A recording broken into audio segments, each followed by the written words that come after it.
என்னோட ஃபேமிலி பத்தி உனக்கு நல்லா தெரியும்ல.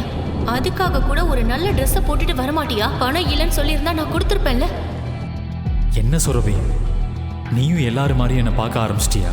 உனக்கே நல்லா தெரியும் எனக்கும் சுயமரியாதை இருக்குன்னு.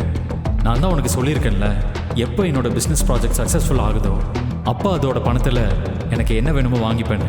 அது வரைக்கும் என்கிட்ட இருக்கிற இந்த 4 துணியே எனக்கு போதும். விக்ரமின் வார்த்தைகளை கேட்டு சுரபி மௌனமாக நின்றாள். அவள் கண்கள் கண்ணீரால் நிறைந்தன. அவள் தலையை தாழ்த்தி மெதுவாக அங்கிருந்து நடந்தாள். விக்ரம் அதையெல்லாம் புரிந்து கொண்டான்.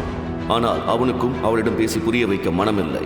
விக்ரம் தான் யார் என்ற உண்மையை ஒரு ரகசிய காரணத்திற்காக சுரபியிடமிருந்து சில தவிர்க்க முடியாத காரணங்களுக்காக மறைத்து வைத்திருக்கிறான்.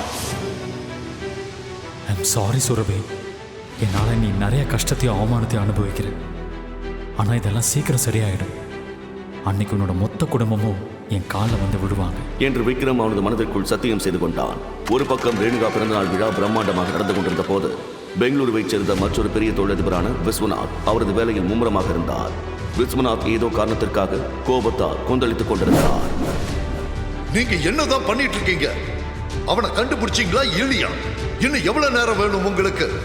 என்ன பண்ணுவீங்களோ எனக்கு தெரியாது. அவனை நீங்க கண்டுபிடிச்சே ஆகணும். முழு வீடியோவை பாக்கெட் FM தமிழ் யூடியூப் சேனலில் கண்டு மகிழுங்கள்.